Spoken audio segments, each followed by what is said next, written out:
did you hear anything I just said? Oh gosh, sorry. And, no. I swear, I wasn't ignoring my friend on purpose. I was just distracted by that guy over there. Luca. I know, he's so handsome. The best part is, he's single. Yep, he broke up with his girlfriend a few months ago. And today was the day I, Michelle Summer, would make Luca Rodriguez my boyfriend. I mean, his heart had to have healed by now, right? The only class I shared with Luca was French, so it was now or never. I wrote a love letter and asked the guy behind me to pass it to Luca. My heart started beating faster and faster until my teacher, Mrs. Davis, intercepted it. Who's passing letters in class? Nobody, huh? Let's see what's so important it can't wait until break. Wait, was she seriously gonna read it in front of the whole class? I watched her slowly open the letter. Oh man, someone sweep in and stop her, please! Dear Luca, I was struck by the lightning of love right from the first time I saw you. I can't stop thinking about your cute smile and how I could drown in your deep blue eyes. I like you, and I was wondering if you like me too. The whole class burst out laughing, but luckily for me, Mrs. Davis left my name out. Phew! I glanced over at Luca. He looked so embarrassed. What a massive fail! As I waited for the bus, I felt kinda down about everything. Then it began to rain. Great! And to top it off, suddenly a car passed by and splashed me. I was literally wet from head to toes. I shouted out in anger. Are you kidding me? The car suddenly reversed, then stopped alongside me. I held my breath as the car window opened. Huh? Luca! What? I'm really sorry. Are you okay? OMG. Luca was speaking to me. Okay, calm down, Michelle. Just play it cool. Oh, I'm fine. It was my fault. I shouldn't have sat at the bus station. Yeah, right. How smooth. Perfect. Now he'd think I was a weirdo and drive away. But he didn't. Instead, he smiled and said, Get in. I'll give you a ride home. Me and Luca? Alone in a car? Thank you, universe. I excitedly got in. Oh, there were 2 other people in the back seat. He introduced them as his friends, Wesley and Aubrey. Aw, that was so nice of him to give us all a ride. While his 2 friends were listening to music in the back seat, I got to talk to Luca. That's when I found out that we had so much more in common than I ever expected. He's a big fan of DC Comics, and his favorite series were Arrow and The Flash. Just like me! Oh, how I wished this ride would never reach my house. That night, I couldn't do anything but lay in bed daydreaming about how unreal this whole thing was when my phone beeped. Holy Mother of God. Can anyone please hold my hand? Luca had texted me. Hey, Michelle. Sorry again for soaking you. I had fun talking to you. Was I dreaming? I pinched myself to check. Ouch. Nope. It was vividly real. Then one thing led to another. We chatted till late that night, and it repeated on the day after. And the day after, we basically talked every night. And then something wonderful happened. He asked me out on a date. Yes, you heard me right. A date! Eek! And the best part, he wanted to watch a horror movie. Everyone knows a guy only suggests this so the girl will hug him when she's scared. Okay, Luca. I like your way of thinking. He chose The Conjuring 3, so I had to binge watch part 1 and 2 in one night. It was so terrifying, but I was willing to do anything for Luca. D-Day arrived, and I spent hours picking out the cutest outfit. But then I arrived at the movie theater to see that Wesley and Aubrey were there too. Seeing my surprised look, Luca said, Oh, I invited Wesley and Aubrey. It's gonna be a fun double date. Did he just say double date? Aw, so it's still a date. What a relief. He didn't mention to me before that Wesley and Aubrey were a couple. Phew. All the jump scares in the movie did get me to constantly hold onto Luca's arm. You'd think I'd be happy about this, right? But no, I wasn't. Why? Because I wasn't the only girl holding his arm. Aubrey was too. No, I'm not kidding. Hello? Wasn't her boyfriend also sitting next to her? Thank God the movie finally ended, as watching Aubrey clinging onto Luca was even creepier than the movie. After that, Luca suggested we go for Mexican food. I happily agreed. Only Wes and Aubrey tagged along too, of course. Then just before we ordered drinks, Wes received a call from his mom and had to leave. So the three of us were left having dinner together. It was an awkward atmosphere, as Aubrey kept bringing up all these inside jokes with Luca, while I sat there clueless and feeling like a third wheel. Well, that sucked, but at least I'll have some time alone with him on the ride home to make up for this, right? But then Aubrey latched onto his arm and in her sickly sweet voice asked, "Oh, it's so late out. Luca, you're driving me home, aren't you?" Luca turned to look at me awkwardly. Well, I didn't want to make a scene, so I said, "Don't worry, I can call my friend. She works right around the corner and her shift's about to end." Yep, that was a big fat lie. Anyway, he smiled and then they left, leaving me there all alone. I called an Uber and headed home. That night, I couldn't sleep. I couldn't stop thinking about how there was something fishy about their relationship. But then I got a text from Luca. "I had a great time today. I was wondering if you'd like to be my girlfriend? X." What? I had to rub my eyes and reread it. OMG. It really said girlfriend in the text. So that means Luca and Aubrey are just really close friends. That's all. I smiled while replying yes to him. So from that moment on, we became an official couple. It was awesome. Well, except for one same old problem. He always brought his friends along. Every day. You see, Wesley and Aubrey went to another high school nearby. When I first met them, I thought Luca was just giving them a ride home because of the rain. But turns out, he drove them every freaking day. They often hang out afterwards also. So it meant that Luca and I never had alone time. Not even half an hour. But that wasn't the worst part. Since Luca and I became official, Aubrey's become even bolder than before. For instance, one time at the park, Luca was eating a hot dog and got some mustard on his face. I laughed so hard and told him to stay still so I could take a picture of his cute face. But then Aubrey just turned to him, took out a tissue, and wiped the mustard away. And that wasn't all. She even drank from his cup, fed him snacks, and often gave him these googly eyes. You must be wondering how she could just blatantly flirt in front of Wes like that? Well, that girl really knew how to blindside him. Sometimes she kissed him on the cheek or stroked his hair. Ugh. So who did she actually like? Wes or Luca? I decided to do a test to find out. So I cuddled up close to Luca and leaned my head on his shoulder. And as expected, Aubrey was glaring at me with jealous eyes. Then, as she twirled a strand of her hair around her finger, she asked him, "Luca, Wes is busy this Friday, and I can't miss my dance lesson. Could you take me there and wait around till class is over?" Luca looked awkward, but not knowing what else to say, he muttered out, "Yeah, sure." Ugh! Now she's being too much. I needed to show her that Luca wasn't interested in her, and that she needed to back off. I know, that sounded a bit mean, but seriously, I needed to make a stand, or else I could lose my boyfriend. So on Friday evening, after Luca drove Aubrey to her dance class, I called him and said that my bike had a flat tire. Yeah, I may have punctured it myself, but it did the trick. He immediately picked me up and drove me home. Then I asked him to stay as Mom was making her signature lasagna. He couldn't say no to my mom, so he texted Aubrey to tell her to go home by herself because he was busy with me. Success! The next day, the four of us hung out at the cafe. Luca noticed Aubrey looking a bit tired, so he asked, "Hey Aubrey, are you okay?" "Oh, it's nothing. After dance class, I walked home and it rained all of a sudden. And I didn't bring an umbrella because I thought you would bring me home, so I got drenched."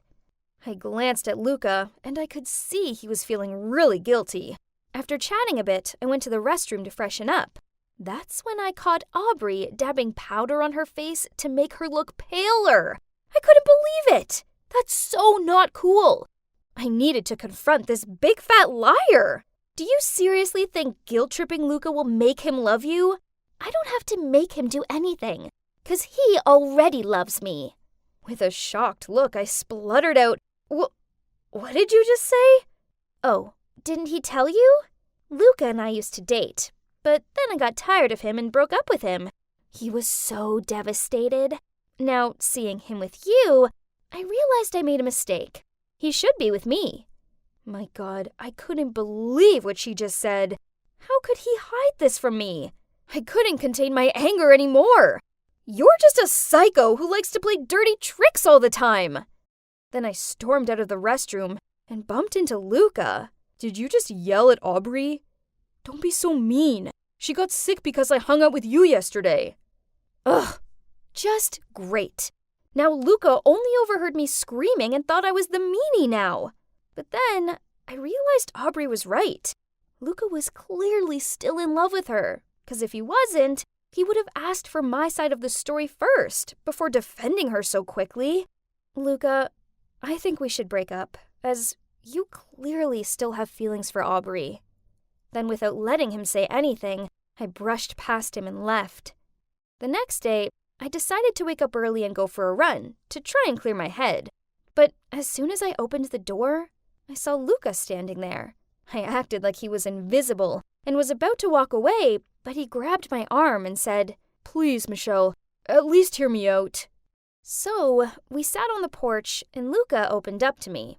Turns out it was true that Luca and Aubrey used to date, but they argued all the time, so he ended things with her and they stayed friends.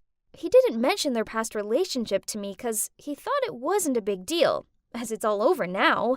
He said that after I broke up with him, he spoke to Aubrey to figure out what had happened between me and her. Then she confessed that she was still in love with him and was only dating Wesley so she could be around him. Luca rejected her, and she started crying, which caused her makeup to smudge.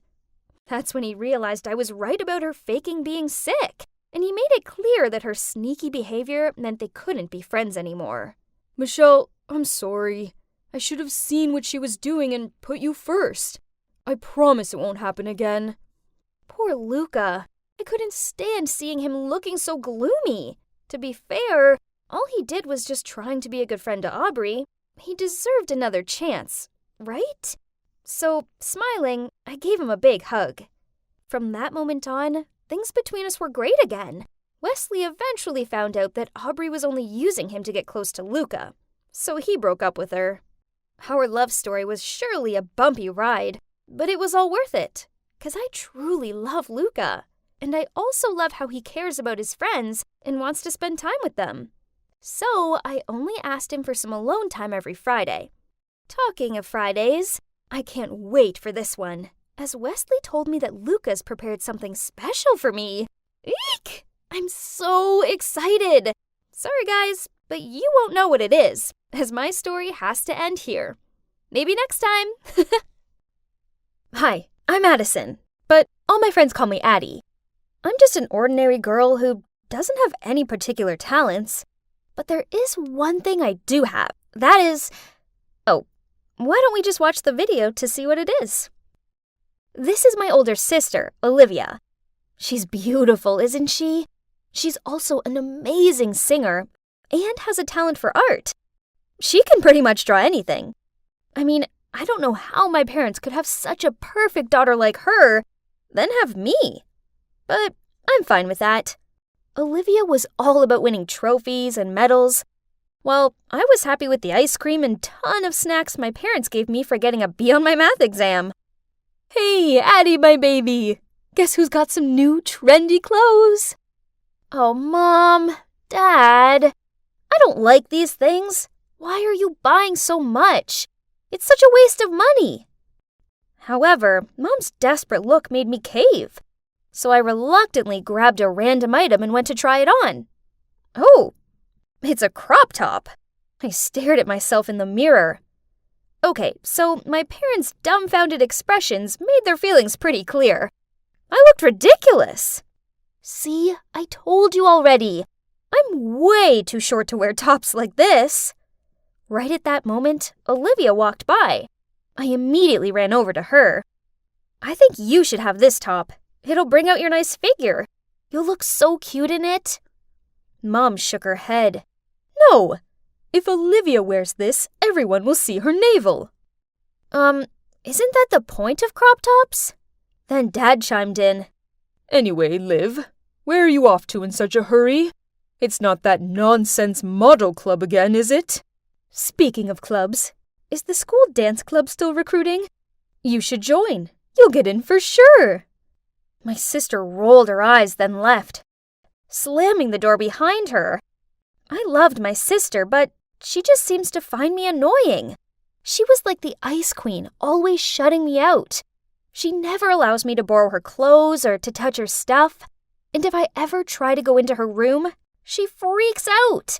It's not that she's mean as such, but she tends to act like I don't even exist. It's okay. I mean, I'm kinda used to it. I live my own life and she lives hers.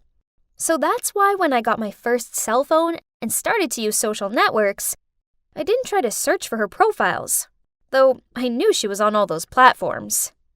That evening, my mom asked me to go upstairs to call Olivia for dinner. No answer. So I began pushing the door open. She suddenly appeared from the bathroom and yelled, "Hey, what are you doing? You know you're not allowed in my room." I knocked, but you didn't answer. Mom says it's dinner time. She hissed at me and shooed me away. Ugh! Why did she have to treat me like I was some pest? The way she was so weird about her room was annoying. Maybe she was hiding something in there? Nah, probably I was just overthinking this. Olivia was always like this. Life went on, and my sister, well, she continued to distance herself from me. But then one weekend, I walked downstairs to find her cheerfully humming a song as she danced around the kitchen. When she saw me, she smiled and said, "Morning, sis. Come sit here. I made you breakfast." Okay. This was weird. I cautiously sat down and kept looking at her. Why are you so happy? And where are Mom and Dad? Mom and Dad just rushed off on some work thing. Then she put the plate in front of me, grinned, then continued. Mom made cookies this morning and told you to take them to Grandma's. Tell her I said hi. Oh, you're not coming with me? No can do. Sorry, I've got work to do. She continued to look at me, and I got the feeling she wanted me to hurry up. Before I'd even finished my toast, she passed me my jacket and bundled me out of the door. Having no choice, I made my way to Granny's while in deep thoughts about how odd this was. Until I realized that I didn't even have the cookie bag with me. I'd left it at home. Gosh! I immediately rushed back.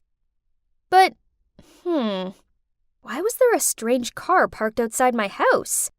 I lingered back and watched as a middle-aged man got out of the car. Before he even got to the door, Olivia opened it and smiled at him. I dove behind a bush so I could carry on watching. Huh? Why was he handing her flowers and a gift box? She happily took them from him and even leaned into his ear and said something. Oh my God! So this explains my sister's strange behavior. They're a couple, aren't they? I never thought that my sister would be interested in an old man like this. Shocking. But wait, what if he's deceiving her? As Olivia may look sharp, but she's actually very innocent. If that was the case, I would beat him black and blue. But this was just my speculation. I can't hastily act without knowing the truth. So I decided not to let them know that I was there, and quietly entered the house through the back door to get the cookie bag. Later that day when I arrived home, my sister was back to her ice queen self. She was cooking in silence, so I told her Grandma said hi, and she just grunted, then carried on stirring her soup. I needed to find out what was actually going on. the perfect opportunity arose a few weeks later, when Mom and Dad went away on a weekend trip. I told Olivia I was meeting some friends for a picnic, but this was a lie. I actually hid in my faithful hiding spot and watched. As expected, the old man showed up and Olivia let him inside. The door was ajar, so I tiptoed inside and heard them laughing in the living room. I peeked in, and to my astonishment, my sister was sitting on the couch wearing the weirdest outfit ever. It was those kinds of clothes that only catwalk models wear, and most of all, she had this heavy makeup on and looked like a totally different person. The strange man was sitting next to her. Both of them were looking at her phone and laughing happily. Oh gosh, now everything was clear. From her reserved nature to her seemed-to-be secret room, it was all so she could continue to hide this age difference love story. I didn't know how to react now. I just kind of felt bad for her because she had to hide it. I mean, this was her home, and we were her family. We might not have been close, but she was my big sister, and I wanted her to be happy. If this love was real, then I fully supported her. And if this guy turned out to be bad, well, then I'd protect her to the end. My parents returned that evening, so I set up a family movie night. A great idea for family bonding, right? I chose a romantic movie in which the main actress is much younger than her boyfriend. In the middle of the movie, I turned to my parents and asked, "Mom, Dad, if you were their parents, would you allow that relationship?" They gave me confused looks. Then Dad immediately asked, "Hey, Addie, don't tell us that you're in love with an old man, huh?" This startled me, but before I could say anything, the doorbell rang. I was about to go open the door, just to avoid answering Dad's question, but Olivia was faster. Not long after that, she turned back and shouted at me, "Addie, how dare you touch my phone?" "What's up, Liv? Who's at the door?" "Go ask your dear daughter Addison." She gave me a dirty look, then stormed up to her room. My parents immediately bombarded me with loads of questions. "What's happening here? Who was the one ringing the bell? Why that manner of Olivia?" Okay, the one who rang the bell was Olivia's boyfriend. So, earlier, when Olivia left her phone in the kitchen, I noticed that there was a message from a man named Henry Davis. I immediately searched for him on Facebook and found out that this was the same guy who'd been visiting her. So, I used her phone to text him, telling him to come around at 8 p.m. I thought it would be better if Olivia could make her relationship public with our parents. But, Hayes, it seems she didn't take it very well. Anyway, now I had no choice but to tell my parents everything. Their faces dropped, and without saying anything, they ran upstairs and banged on Olivia's door. But there was no reply. Instead, all of us heard a rattling sound from the back door, and Olivia had fled. Our parents' faces turned red, while I felt so guilty as I not only wasn't able to help her, but only worsened the situation. The next day, Olivia still hadn't returned. She also didn't show up for school, which caused my parents to freak out. Then I suddenly thought of Henry. Right. Why didn't I think of asking him from the beginning? So I immediately contacted Henry and asked him to help find Olivia. That afternoon, when I just got home from school, I saw Henry driving off. There was a note stuck to the door saying Olivia was fine, with an address below, and it also said if we come there at 9 a.m., we'll see Olivia. The next morning, we showed up earlier than scheduled. Huh? It was a studio, and just like Henry said, Olivia was there. She looked so glamorous and was so busy prepping for a photo shoot that she didn't seem to notice us. Henry welcomed us and started explaining everything that made my parents, as well as me, speechless. Turns out, the truth was far from what I thought. He was not her boyfriend. Instead, he's her manager. He saw Olivia's potential and guided her to become a photo model and a TikToker. The flowers and gifts were from the brand she was working with. And the other day, she wore that outfit and makeup for a TikTok video. After the shoot was over, we walked over to her. But she took one look at us and ran away. I managed to catch up with her, then said, "Sis, why didn't you just tell us the truth? We're your family. We'll always be on your side." On my side? Really? You have no idea what it's like to be an outsider. It doesn't matter how many competitions I win. I'm invisible, while you get praised for just getting an okay grade on a math test. I want to be a model, but they don't want that for me. They want me to be miserable. I'd rather leave that house to do what I love. I was dumbfounded, and so were Mum and Dad, who by this point had caught up with us and heard everything she'd just said. Dad hugged Olivia, then in an emotional voice said, "Olivia, it's not that we forbid you from doing what you want. We were just worried for you. We just know that this industry can be complicated, and we don't want you to get hurt." "That's right. And it's not true that we love Addie more than you. You just excel at everything, and we just didn't want Addie to feel insecure. We're really sorry, Olivia. We all love you." "Oh no, Mom, don't worry. I never felt that way. Actually, I've always admired Olivia, and it made me sad when she ignored me." Olivia burst out crying, and our whole family hugged each other tightly. Sorry to interrupt, but you must have had some idea about Olivia being an internet star already, right? I mean, it's easy to tell from her social networks. I shyly said, I don't follow any of her accounts. I thought she just wanted me out of her way." Henry then patted my head and showed us Olivia's social media accounts. And wow, she had millions of views and followers. We all watched some of her TikTok videos together, and she totally rocked it. Seeing how much this meant to her, my parents came round to the idea of her being a model, and they even thanked Henry for helping her. Then Olivia came closer to me. "Hey, Addie. I'm sorry for being so cold in the past. Turns out, you love me so much and will support me regardless. At least now if I really fall in love with an old man, I don't have to worry, right?" Then everyone laughed. Oh, even though my plan didn't, well, go exactly as intended, I still call it a success, because it all ended out great in the end. You thought it was all finished, huh? Nope, not yet. There's one more thing I want to show you guys. That night, for the first time, Olivia let me go inside her room. Wow, it was like a mini studio with expensive flashlights, a ring light, and a camera. And her clothes and makeup collection were super impressive. Oh, do you remember what I said at the beginning of the video about being an ordinary girl? Well, that hasn't changed. But now I can confidently say that there is one thing I do have, and that's an awesome big sister who loves me unconditionally. I was taking an interesting-looking book from the bookshelf when suddenly I saw a face peering back at me. Wait a minute. Oh God, not him! I quickly hid my face behind a book, but too late. He'd already seen me. Duh, what was I thinking? Now I looked even more pathetic.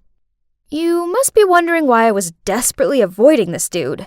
Well, this wasn't just any dude. It was my ex-boyfriend, Owen. Talk about a day ruined. Oh, hi, Owen. I didn't see you there. Are you here by yourself? Oh no, I'm here with my girlfriend. There she is. Hey babe, I'm here. I turned around and, geez, my day just went from bad to catastrophic. How on earth did they end up together? Yep, I knew that girl.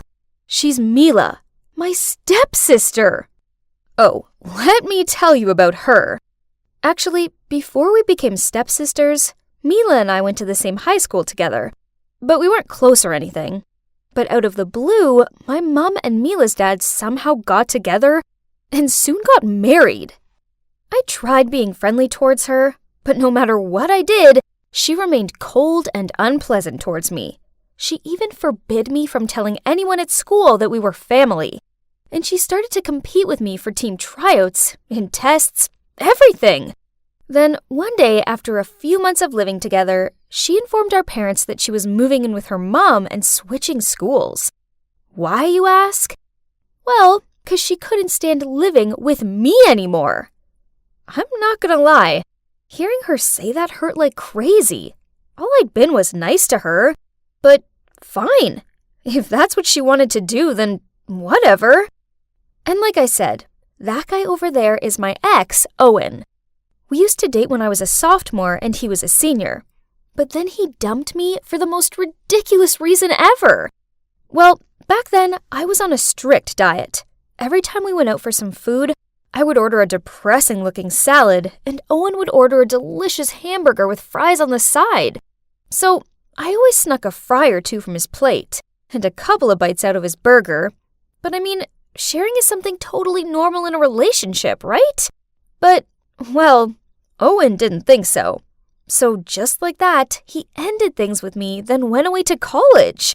But now he was back in town for summer break, and he was dating my stepsister. Ugh.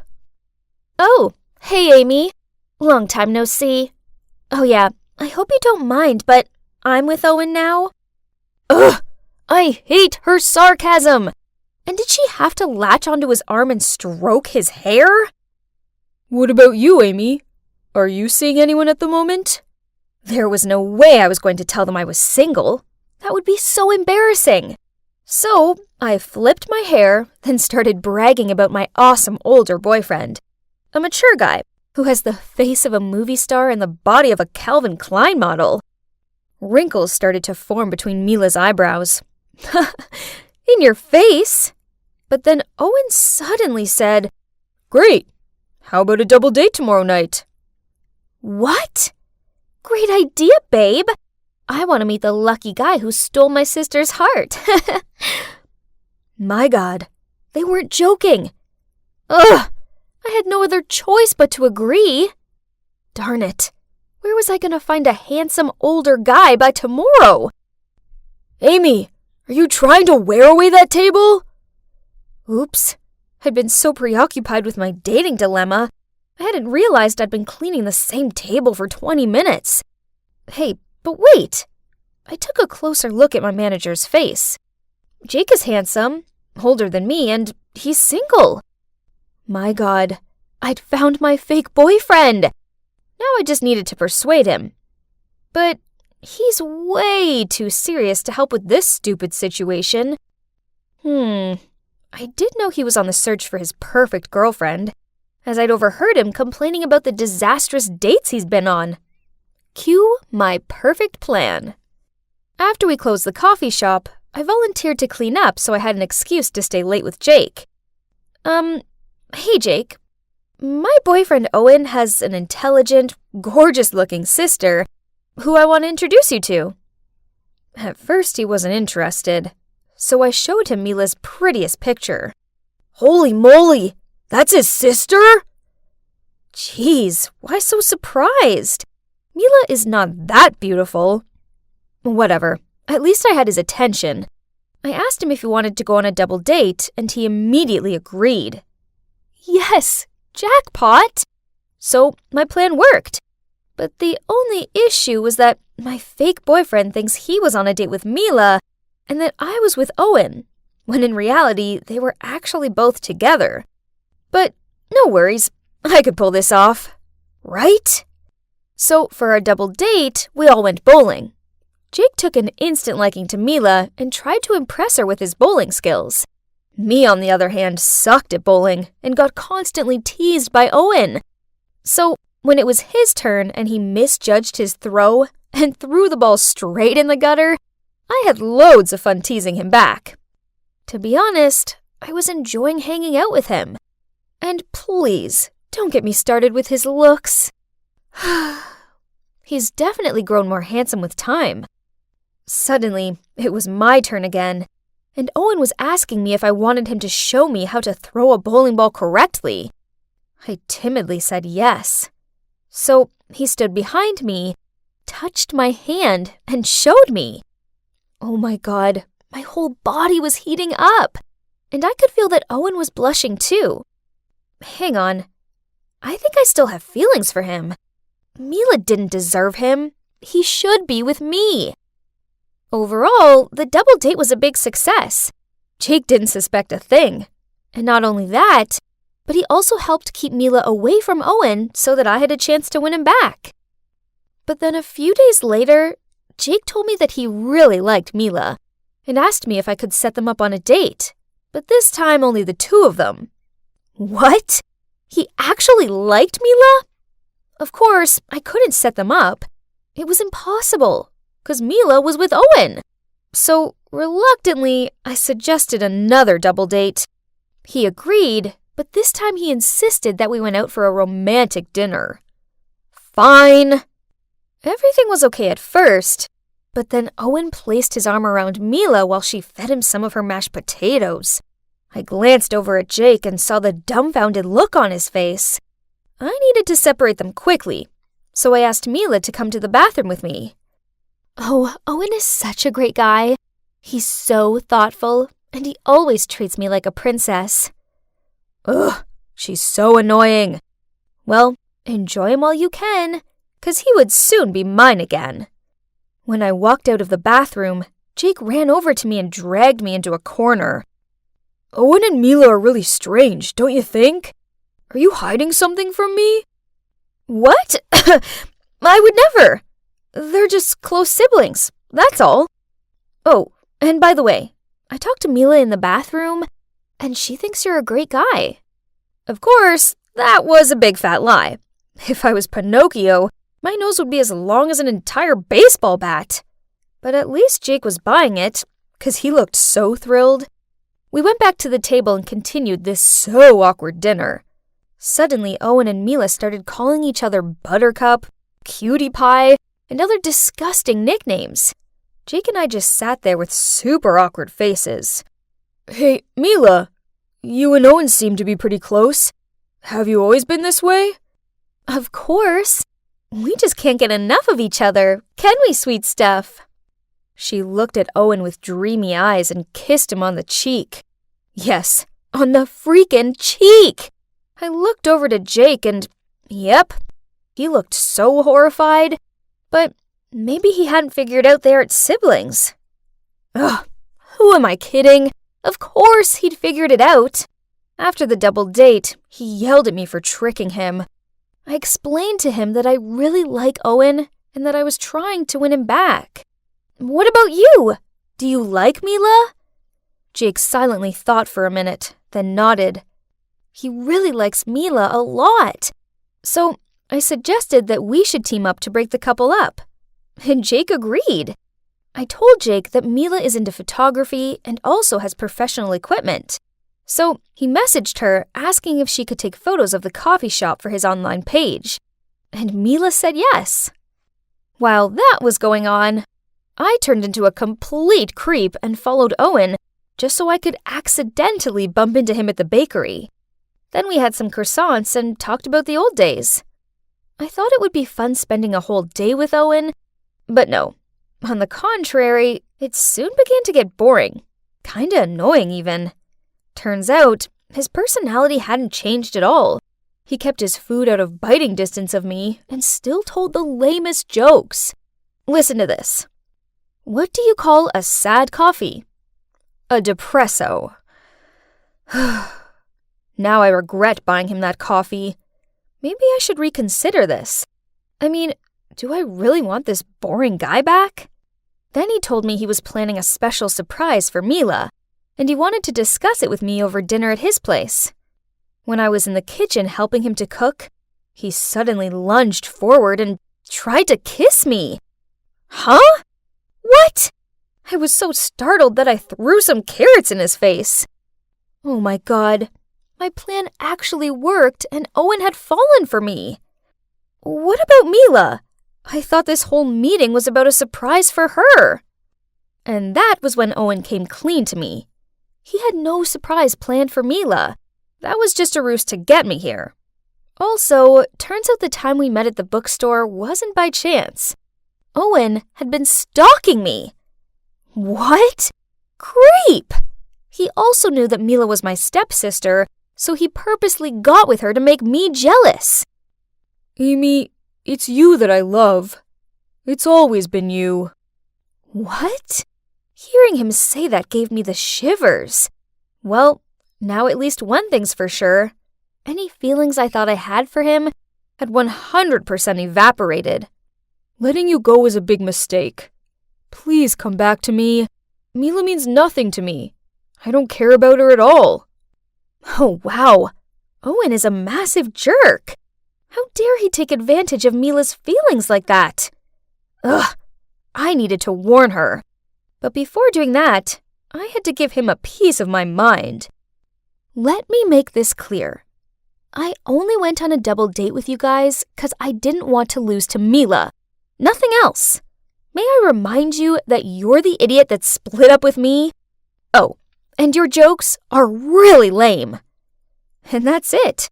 Owen just stood there with a bewildered look on his face, and I left. I ran straight to the cafe shop where Mila was and blurted out the whole truth about how Owen was just using her to make me jealous. I can't believe you're doing it again. What do you mean by that? Don't act all innocent. You're stealing my boyfriend again. Huh? What did she mean by again? Turns out back then, Mila had a crush on Owen. So when Owen and I started dating, she got real mad. And that's why she was always so cold with me. I didn't know. I swear. If I knew that, I would never have dated him. Ugh, just stop. I know you can't stand losing to me. Just leave me alone. I don't want anything to do with you. I give up. Talking to her was pointless. But then Jake suddenly spoke up. Mila, she's trying to protect you. If she didn't care about you, then she'd just let you be with that jerk. But no, she told you the truth even though she knew you'd probably react like this.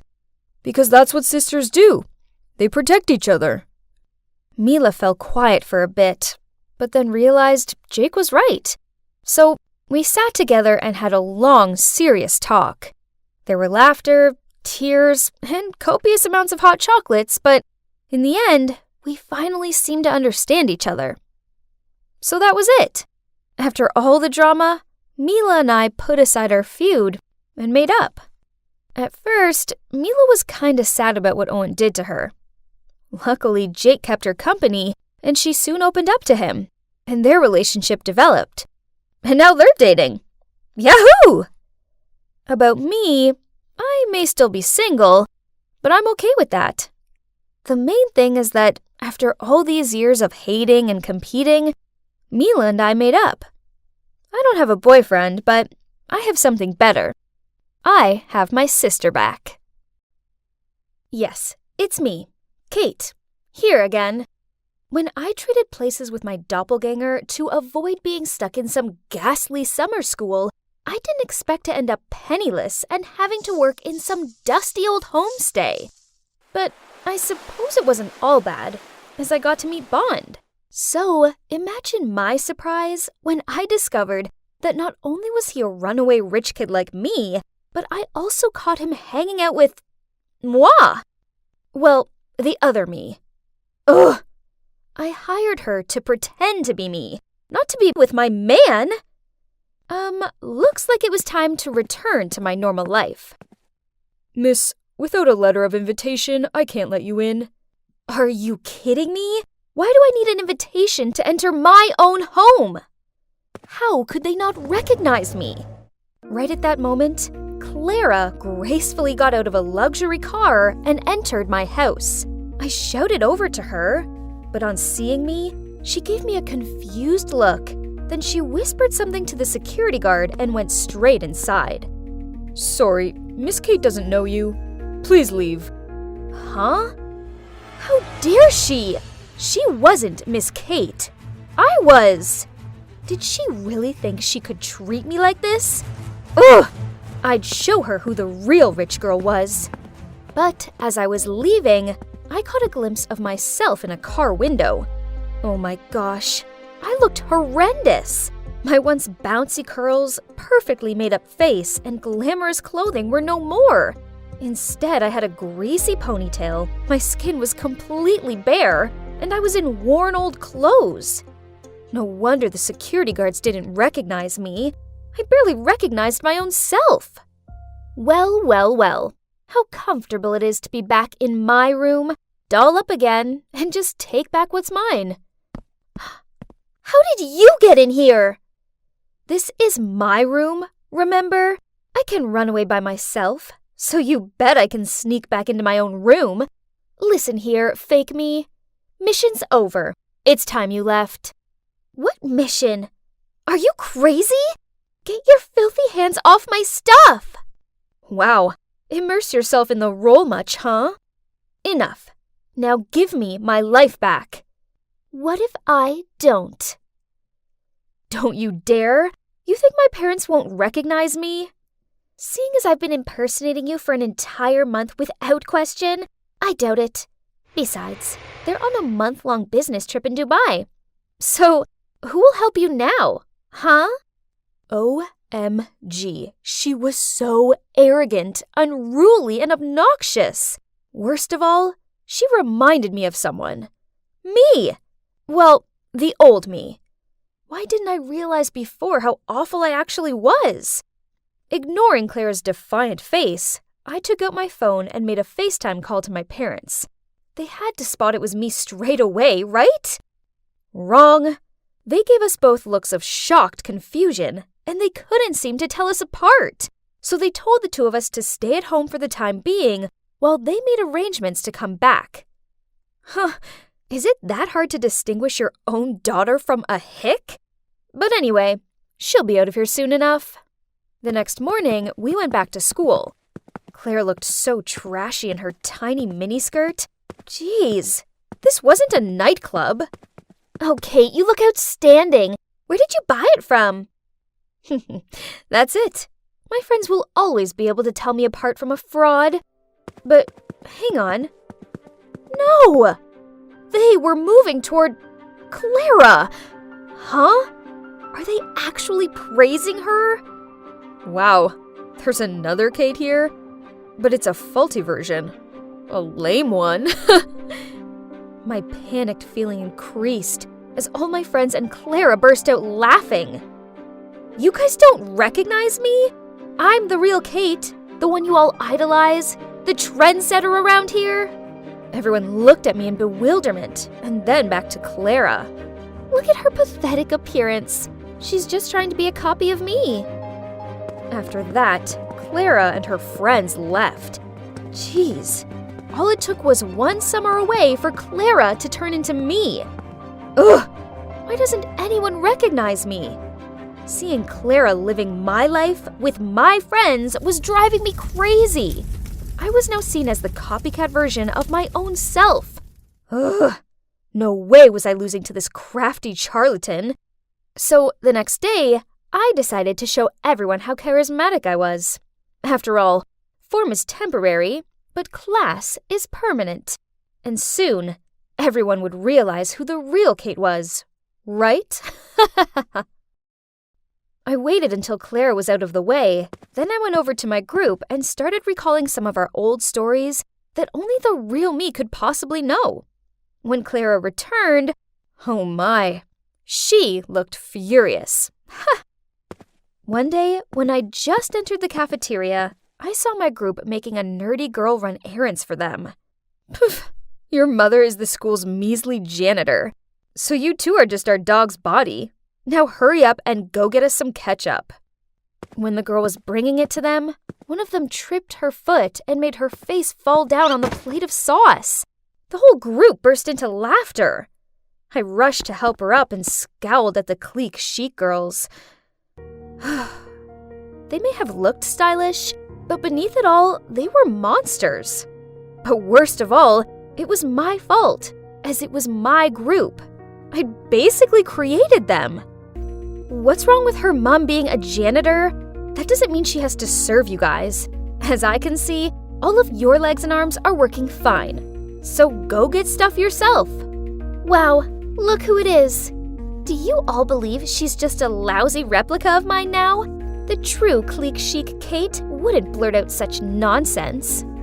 Clique chic all looked me up and down, then gave me disgusted looks. Too much of a saint. What a hypocrite. Kate would never say that. Obviously, she's the fake one. Those whispers made me so angry. that I turned as red as the ketchup. Fine, pretend to be me all you want, but you and I both know I'm the real me, and I'm better than ever. You won't be able to keep up that act for much longer. And then to the surprise of the others, I stormed off. That night, social media was awash with my news. Can you believe I was actually being mocked for being the copycat while Clara was being praised? Talk about ridiculous. I scrolled through my old photos and scanned over some of the thousands of likes and compliments. I'd lived in the admiration of everyone. Ugh. Maybe I needed to go back to being the arrogant and snobby old Kate, and then everything would be over, right? Only I couldn't do it. I couldn't be that heartless and selfish version of myself anymore. So how could I end this whole mess of my own making? There was another way. If there's only one Kate who showed up, there wouldn't be any more fakers. Oh, seems like it's going to be a really good day at school today. But such a shame that our sweet Clara might not be able to join us. Everyone greeted me warmly as they thought that the imposter who was smeared on social media yesterday had been too embarrassed to show her face. Even so, I didn't want to hang out with these stuck-up mean girls anymore. The clique chic group should be disbanded. As I was deep in thoughts, out of nowhere, a nerd blocked my way with a bouquet of flowers.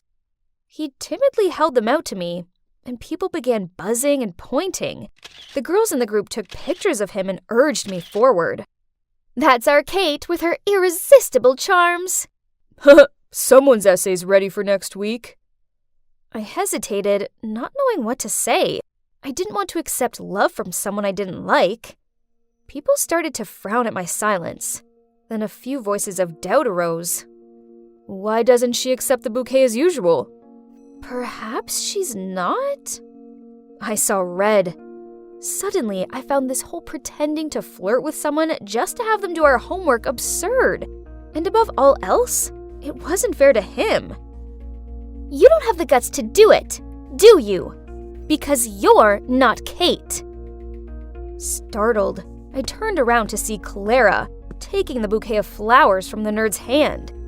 I snatched it back angrily. He likes me, not you. He likes Kate, and I'm Kate. That Clara was just so shameless to say that. Did she really think she could be me? Did she think being mean and snobby made her the it girl? How shallow of her. Yes, if it was Kate from the past, I would have received that bouquet and made him do my homework. But the present Kate won't do that. Do it yourself. Stop relying on others to do everything for you. As for you, Clara, let me tell you this. Despite your best efforts, you'll never be me.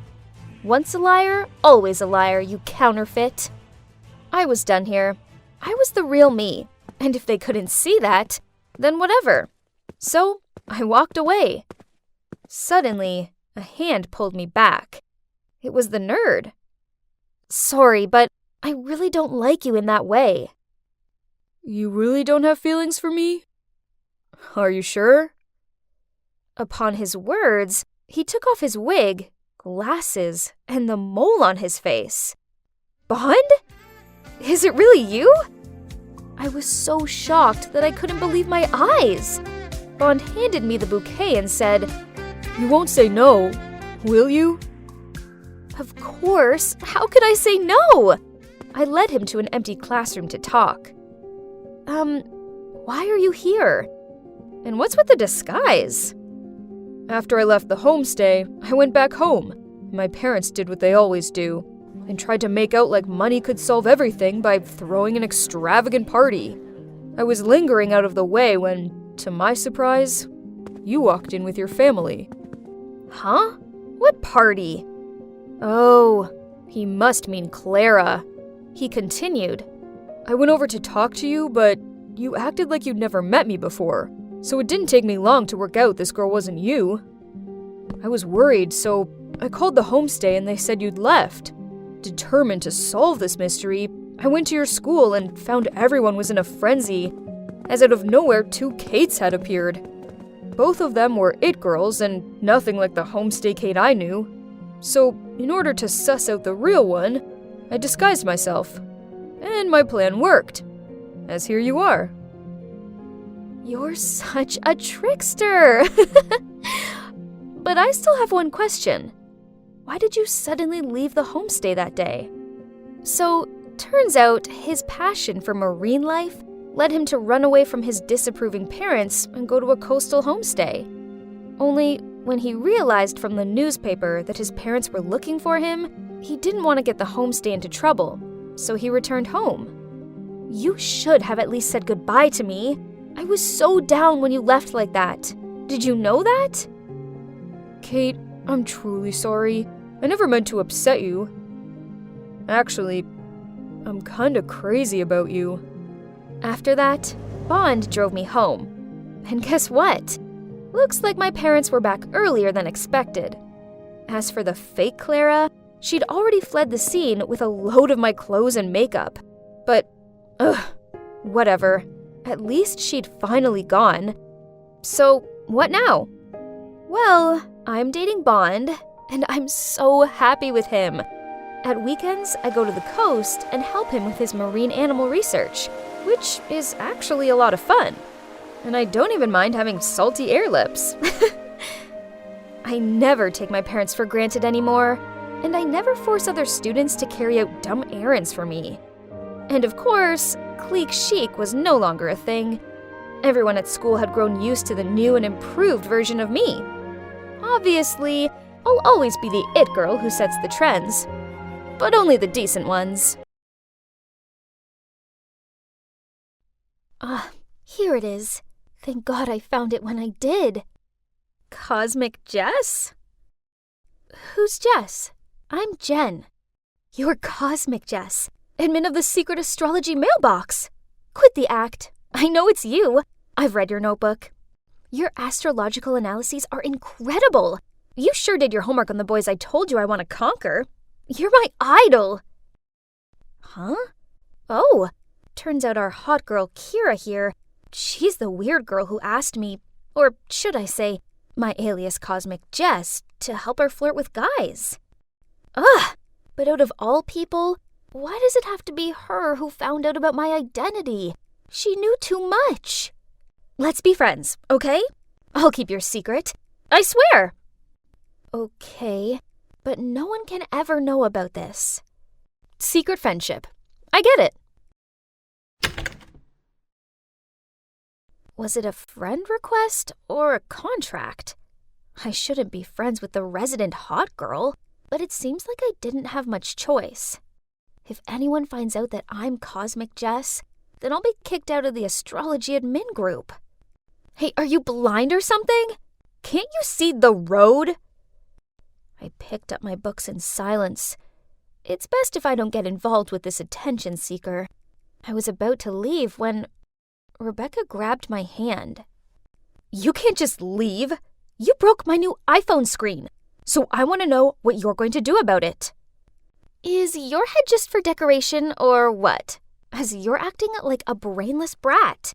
What are you looking at? Don't you know who I am? And why are you rolling your eyes? Kira didn't stop there.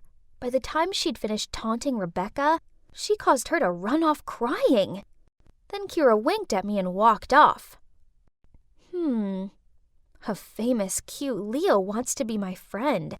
I guess that's not a bad thing, right? Beneath her competitive and brash exterior, Kira is actually a warm and optimistic girl. No surprise, though, as Leos are extremely dedicated and sincere.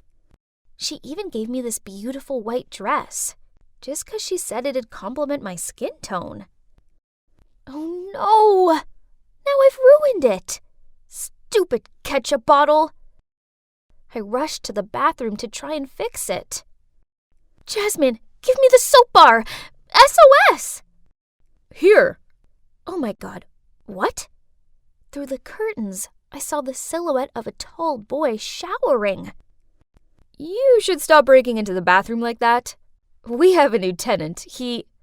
Wait, can I please finish up here before we have formal introductions? Jasmine apologized to him, then dragged me out of there. Turns out that's Mark, my older brother David's classmate, and he would be staying with us while he completed his internship.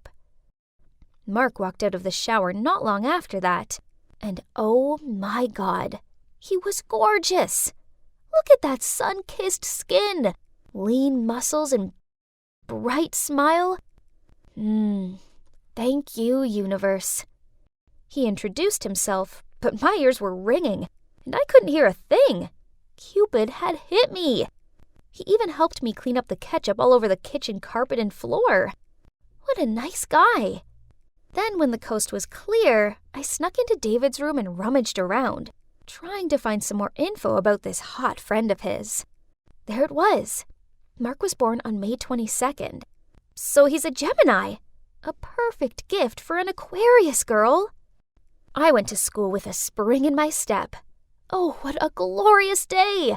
I hurriedly lined up as I heard the coach's whistle. News on the grapevine was that we had a very handsome new basketball coach.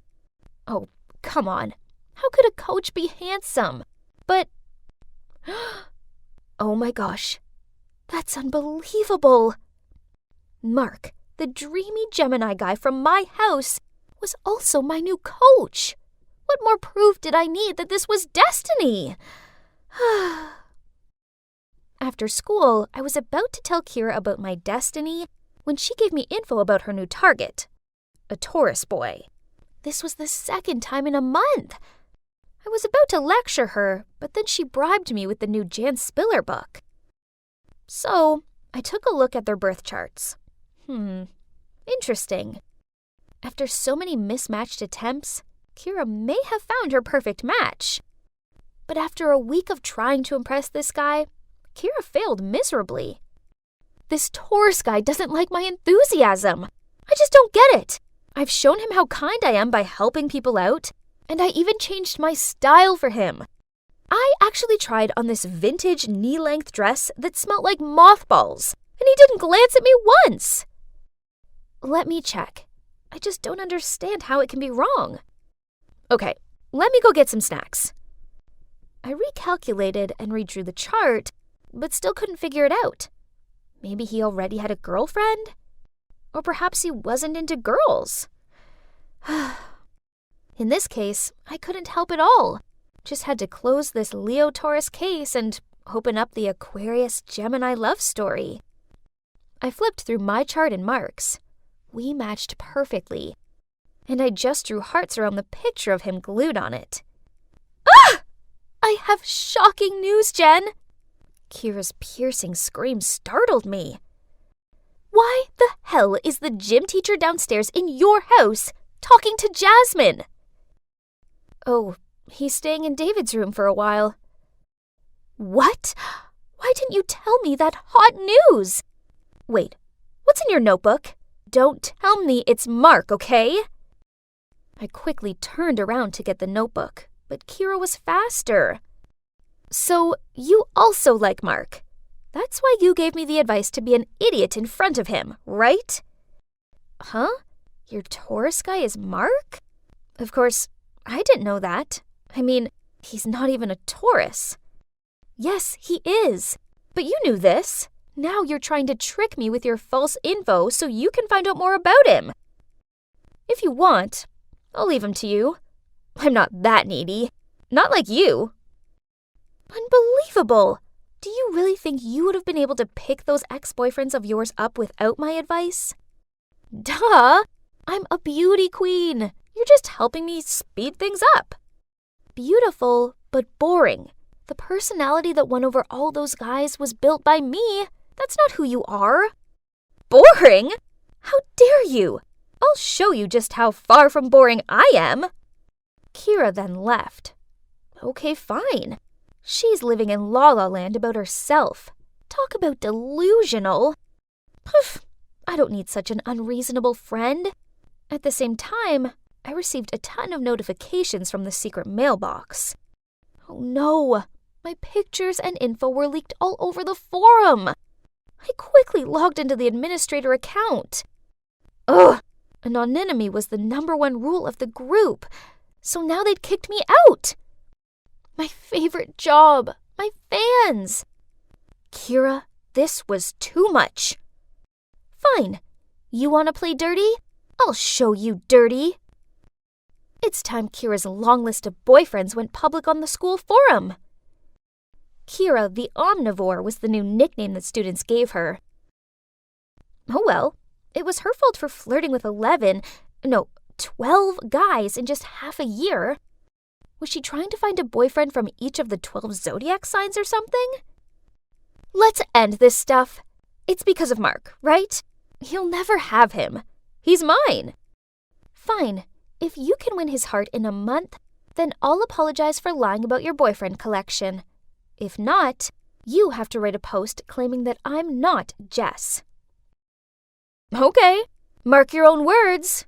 Kira is a competitive girl, but in this fight, I would definitely win. I mean, come on, she couldn't even get Mark's star sign right. Even though she's a terrible cook, Kira still tried to send some disgusting cakes that she made to my house for him. But of course, Mark threw them in the trash after the first bite. She also feigned feeling faint and fell into his arms in every basketball lesson. Mark looked so uncomfortable. Not surprising, really, seeing as he's 100% Gemini, not Taurus, so her fragile girl act wouldn't work on him. As for my relationship with him, well, that was coming along nicely.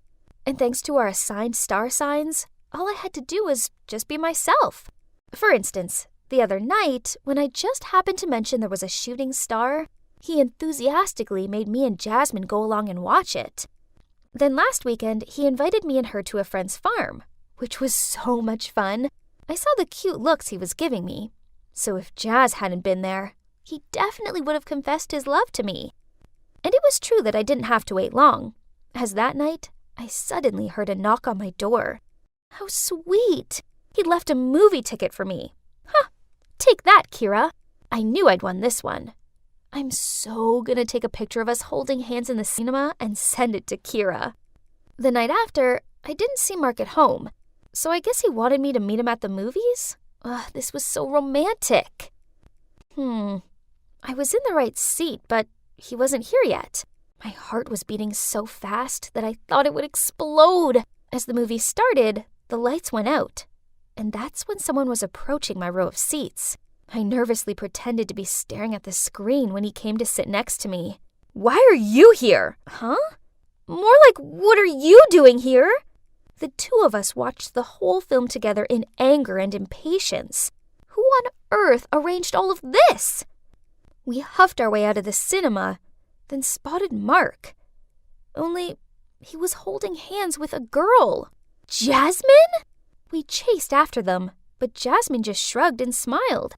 So all this time, he'd been trying to win Jasmine's heart, not mine. Then he walked over to us and handed me his card. Go get yourself some ice cream, pizza, anything. Have fun. I'll be back with Jasmine later. What was that about? I looked at the credit card and gasped when I saw Timon's signature in the corner. How could I forget Geminis have multiple personalities? Timon was the founder of the astrological mailbox. Who would have thought that the leader of this group would be a teacher? Someone I lived with, my sister's boyfriend, my crush, and even my bestie's crush. Kira gave me a comforting look. Now we were both lovelorn, but in true Leo style, Kira had already lined up her next prey. Don't be sad. It's just another test.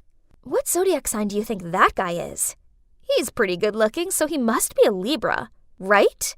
I chuckled, then leaned my head on her shoulder.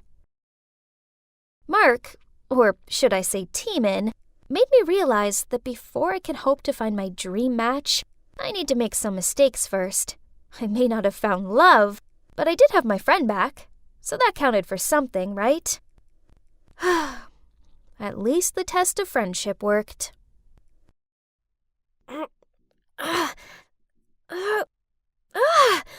Why did this fence have to be so high? Oh no, that didn't sound good. It was time to get out of here. But, I seemed to be stuck. Suddenly, a security team was blinding me with a flashlight and telling me not to move. Not that I could anyway. They dragged me down. Then the next thing I knew, I was being pushed into a chair and interrogated by security guards. But all they got out of me was silence. A few minutes later, Mr. and Mrs. Langston showed up. Yeah, they're the wealthy couple who owns this mansion. They're the people that I was looking for. I suppose I did owe them an explanation. I'm sorry for this disturbance, but it's not what you think. I saw your job advert for a housemaid, and I wanted to apply, but the guard said I was too young and refused to let me in. The thing is, my dad has a rare heart condition, and if he doesn't receive treatment soon, then chances are he won't make it. I really don't have any other choice, so please can I have the job and also 6 months' salary advance? Right at that moment, a girl my age fell into the room, peered at the Langstons, then started laughing. Carla, this is not acceptable. Aren't you ashamed of your appalling results for the Francis Academy entrance exam? You should be studying hard to redeem yourself, not out partying at this hour. This Carla girl just rolled her eyes at them, then wobbly walked off. I noticed Mr. Langston comforting his wife, who seemed to be in much distress at the girl's inconsiderate behaviors. So this must be their daughter then. They sure seem to take her education seriously. And she applied to my school. That gave me an idea. You know, if you want to improve Carla's academic performance, I can help you. They both gave me skeptical looks, so I showed them my academic records and told them how I was a valedictorian and had successfully scored a scholarship at Francis Academy. On hearing about my achievements, any apprehensions they had soon faded. And so, they'd come up with a plan, a risky one. They would pay for my dad's hospital fees until he fully recuperated if I took on the identity of Carla and flew to South Korea to study at an international high school there, while Carla would take my place and enroll at Francis Academy just as they wished. This deal sounded like the answer to my prayers, but I knew it would be tricky. Pretending to be somebody else in a completely different country was beyond my understanding, so I agreed to do it, but only on 2 more conditions. First, a guardian must be present, who would take care of all my paperwork and stuff. Second, after I completed the deal and returned, the Langstons had to help me get into my dream school, the prestigious GBA University, obviously. They gave it a thought, then shook my hand in agreement. It looked like we had a deal! The next thing I knew, I was in an elite neighborhood in Seoul, Korea. Whoa! Talk about luxury! So this was what it felt like to be born with a silver spoon in your mouth. Mr. Preston dropped me off at school and repeatedly told me not to draw attention to myself. Blah, blah, blah. Oh, by the way, Mr. Preston is the Langstons' lawyer, and according to the contract, he's also my guardian. He seems oh so serious, but I guess he's okay. Whoa, this school looked so modern. The architecture was a work of art all in itself. I wandered around the endless corridors and tried to find my class. Everyone seemed quite friendly, and the class president, Minjun, even gave me a guided tour. All the students' outstanding paintings, photos, and models were displayed all across the campus. Countless classrooms of different subjects, from science to art, just made me gasp in awe. I was admiring the artwork when suddenly Minjun blurted out, Sorry, I've got to go. Miss Lee is looking for me. It'll only take a few minutes, so wait here for me, 'kay? Then he rushed off. So I lingered around the hall. That's when I spotted a group of girls nearby. I recognized the one from my last class. I'm sure her name was Isabella. I was about to walk over to greet them when I realized they had this one girl cornered and were making fun of her hairband. Ugh! Where did you get that horrid thing from? I suppose it must have come from some thrift shop or something. I heard that's where poor people shop. Ugh, this whole thing disgusted me. They outcasted someone just 'cause she didn't come from ridiculously rich households like them. I knew that poor girl's feeling all too well. I gotta help her. But I didn't want to get anyone's back up and draw attention to myself. What could I do? Ah, got it! Hey, the teacher's coming. I'll stall her for you guys. Run! My plan worked a treat, as Isabella and her friends nodded at me, then rushed off. I then went over to the girl asking if she was okay. Get away from me! She flinched me off her and then ran off. Huh? I was only trying to help. As I turned around, I saw Minjin looking at me. A bit impressed, I think. He told me that the students here were divided into 2 groups. 90% are rich, and the remaining 10% are poor kids entering under scholarships. Most of the students are quite friendly to each other. Well, except those I just witnessed. Isabella's part of the rich kid group who think their upbringings make them superior to others. She's often mean to the 10% group as she believes they don't deserve to be here. And as you can guess, that girl they upset, she's called Susie. She's in the 10% group, and she's the smartest student in our year. What nonsense! School is school. We're here to study and should all be treated equally. Too right, new girl. I knew there was something different about you. The next day, when class was over, Isabella tapped on my shoulder and thanked me for the warning. Then she asked me to join her group for lunch. I was about to politely refuse when Minjin appeared and asked me to join him. Phew. Thanks to Minjin, I had an excuse to quickly flee the scene. However, I did look back and see that Isabella was giving this offended look. After that, Minjin and I started hanging out more. We soon became close friends, and we both decided that the dynamics around here needed to change. So, we set out to help the 10% Club. One lunchtime, Isabella and her clan purposely bumped into this boy, causing him to spill food all over himself. While they laughed and pointed at him, I rushed over there, took the food, and slammed it onto Minjin's face. Minjin immediately understood my intention. Then he also took a handful of noodles and smeared it all over Isabella. Cue the canteen erupting into one big, messy food fight. Another time, the school was preparing for a cultural fair. One boy from the 10% group had this awesome idea to open a food stall serving traditional dishes from different countries. Everyone agreed, apart from, yep, you guessed it, Isabella and her snooty besties. Such a peasant! Too used to working as a waiter to serve others, huh? I winked at Minjin. Then we stayed behind and secretly wrote Isabella and her friends' names on the list of participants and submitted it to the teacher.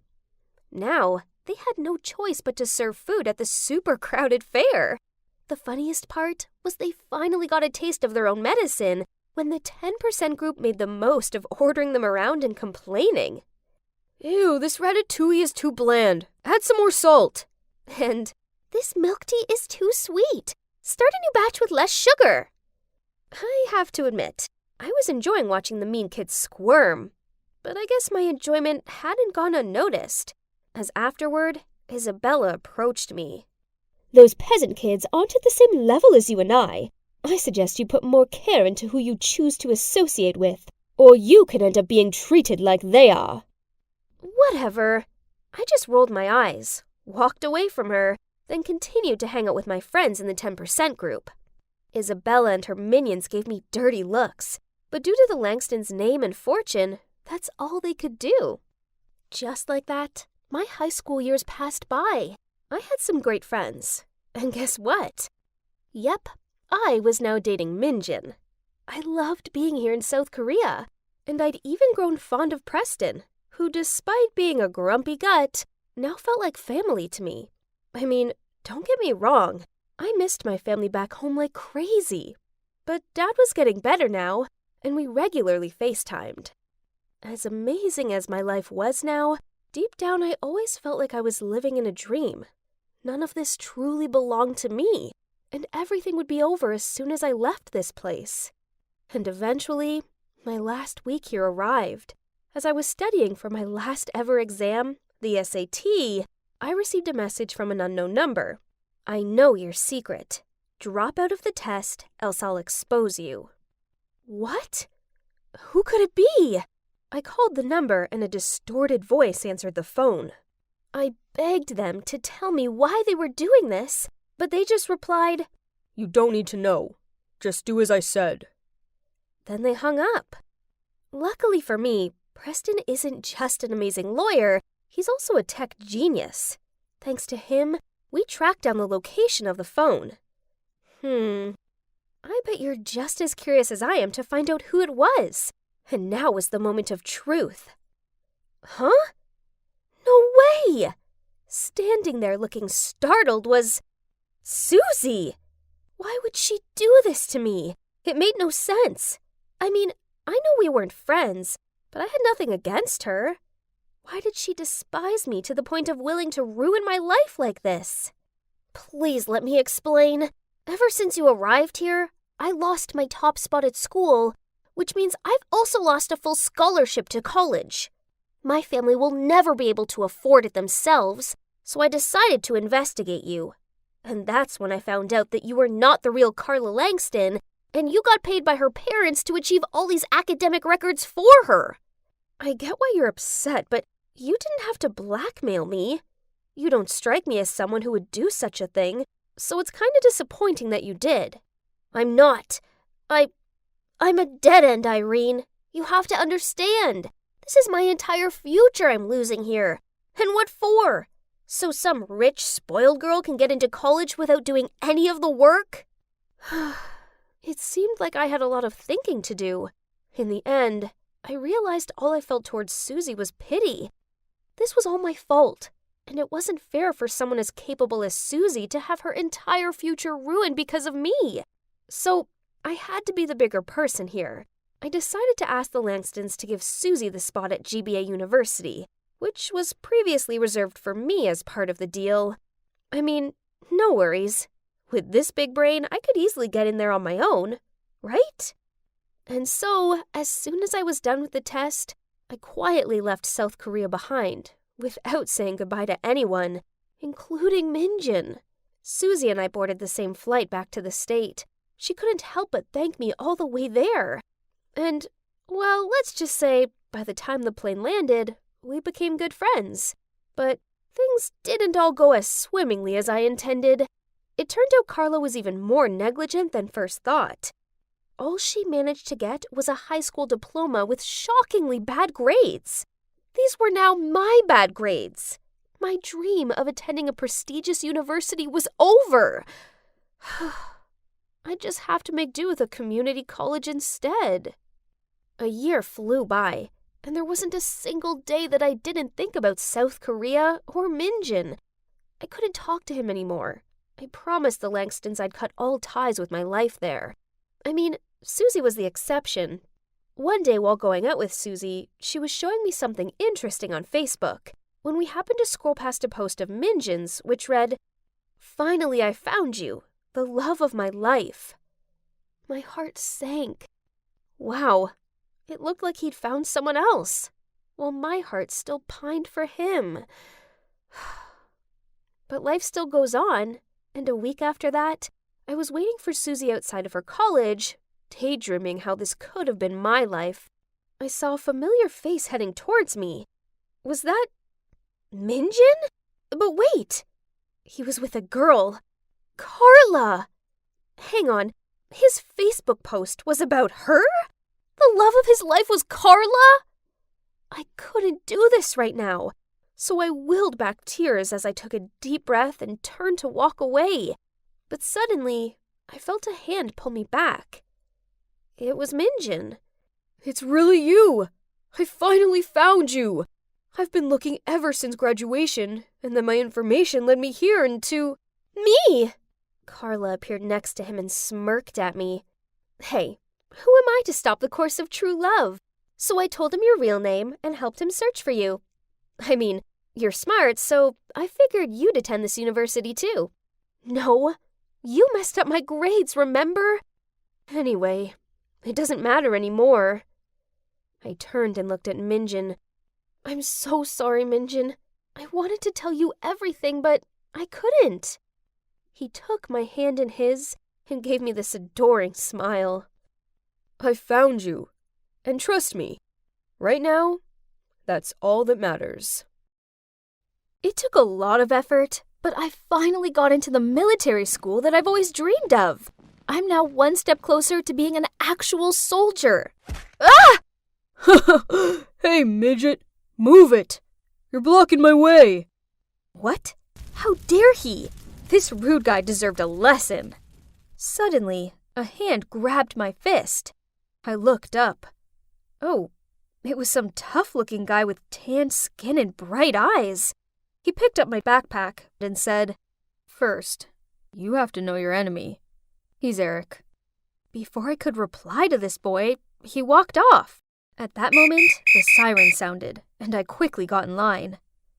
"Choose your groups. You have 1 minute." Looking around, I saw two guys looking as awkward as I did. So I shuffled over to them, and we became a group. Oh, but wait. Why did that guy who picked up my backpack team up with that obnoxious jerk Eric?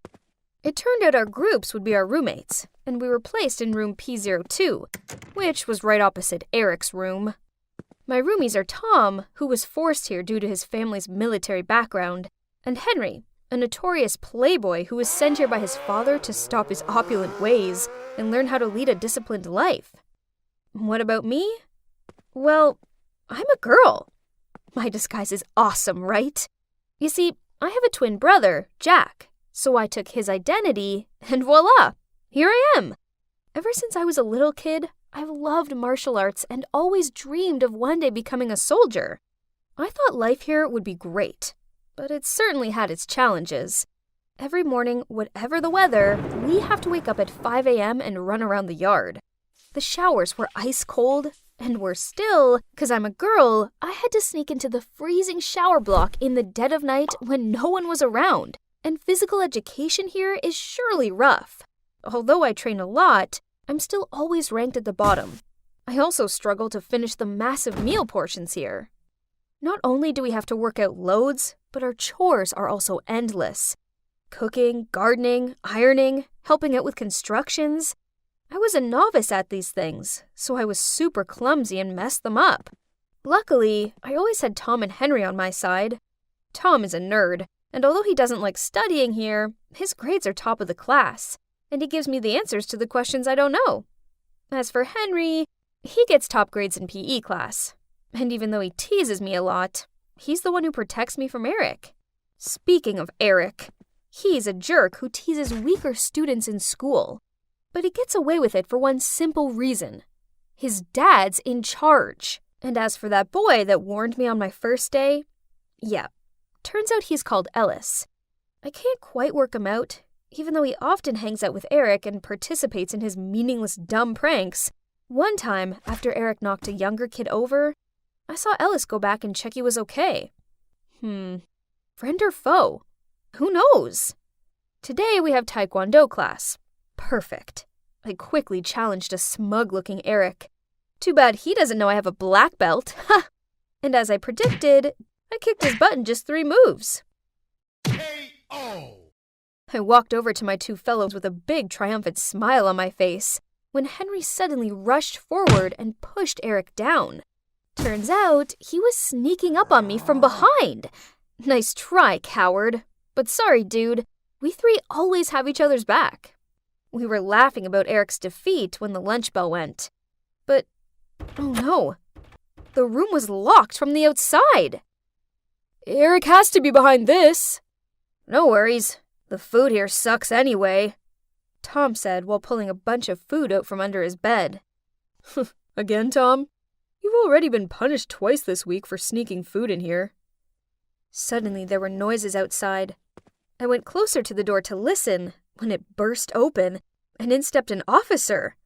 I stepped into the corridor to see everybody was gathered around whispering, while Eric was on the ground, looking pale like he'd just seen a ghost. Oh my god. The door of room P01, Eric's room, had weird scratches all over it. It looks like those scratches spell out a word. Jacob. So there's a monster named Jacob. Well, that's comforting. P02!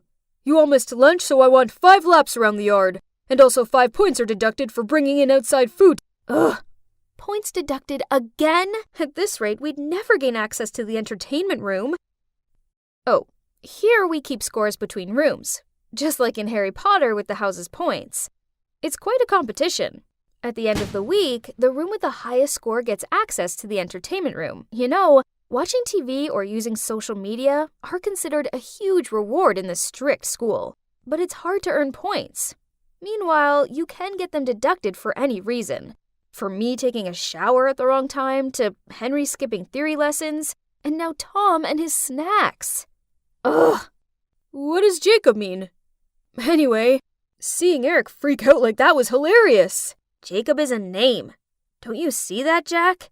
He's Eric's ex-roommate. I heard that he's missing. Hey, Tom, is there anything you don't know? I see.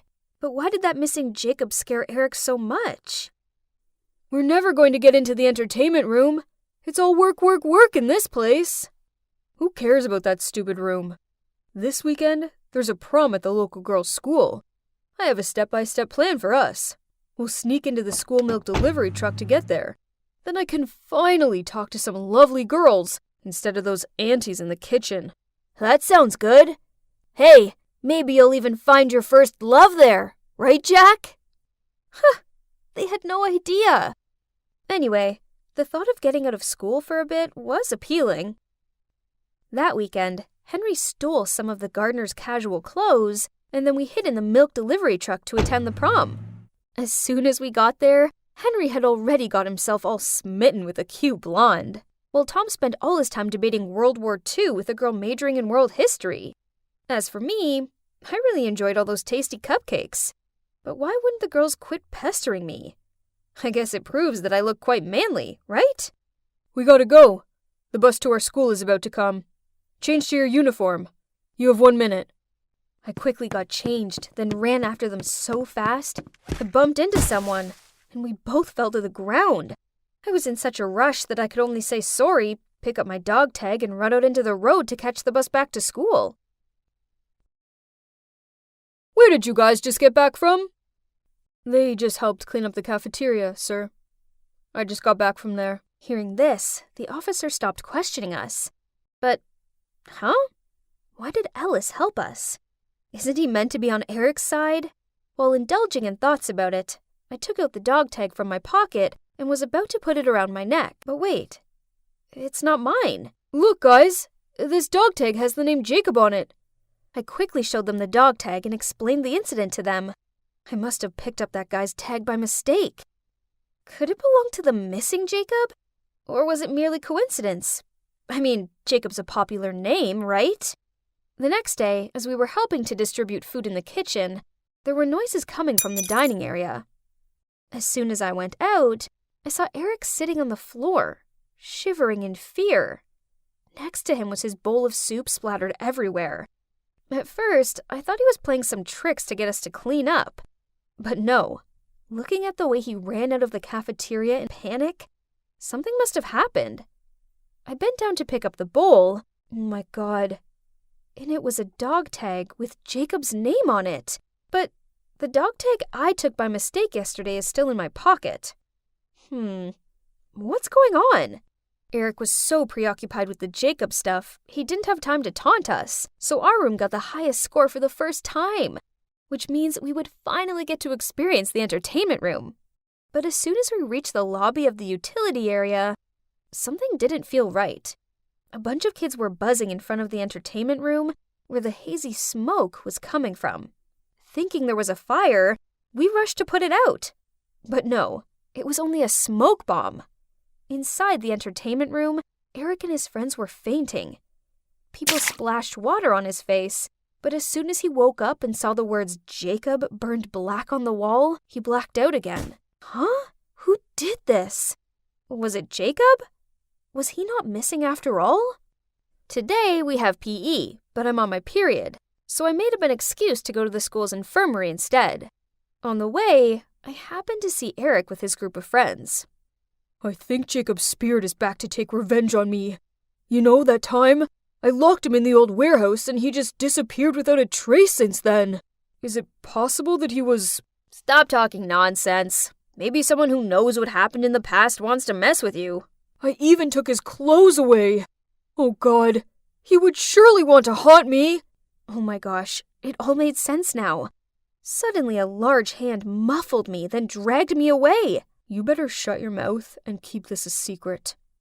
It was Ellis, Eric's sidekick. What a faithful servant. What if I don't? Especially since I met Jacob. What did you just say? You don't believe it? Here, I bumped into someone, and he dropped this dog tag. As for the one in Eric's soup bowl, I think it's just a fake. Ellis trembled as he took the tag from my hand and quickly left. Was he going to snitch on Eric or something? That night, while I was having dinner, Eric was back to jerk mode again, and he dumped his leftovers on my tray. The two sides clashed, and we all ended up with an hour's detention. The punishment sucked. They locked each of us in a tiny room containing one chair and left us to think about our wrongdoings for a whole hour. The next morning, the officer knocking on the door woke us up. Eric was missing, and we were the #1 suspects. This was ridiculous. What did his disappearance have to do with us? I told Henry and Tom about the other day when I overheard Eric and his friends. So Eric teased Jacob, so now he'd returned for vengeance? Feeling suspicious, we snuck into the school's abandoned warehouse. Yep, there was Eric all tied up and with a rag in his mouth. It's Jacob! His spirit has returned! He wants to harm me! Help me! Huh! Look at that arrogant Eric being all scaredy cat. Call me Captain. No. Call me Father. Then I'll let you go. Tom and Henry burst out laughing. But Eric just stammered and then everything started to go blurry. Then I must have blacked out. When the three of us groggily came round, we saw that the only thing left there of Eric's was his uniform. As soon as we got back to school, we heard from the others about how Eric had appeared in just his tighty-whitey. Everyone gloated to see the overbearing Eric lose his face. From now on, he wouldn't dare tease anyone again. But this was the exact same way Eric used to pick on Jacob. So, Jacob did this? Was he back? Actually, I already knew who was behind all this.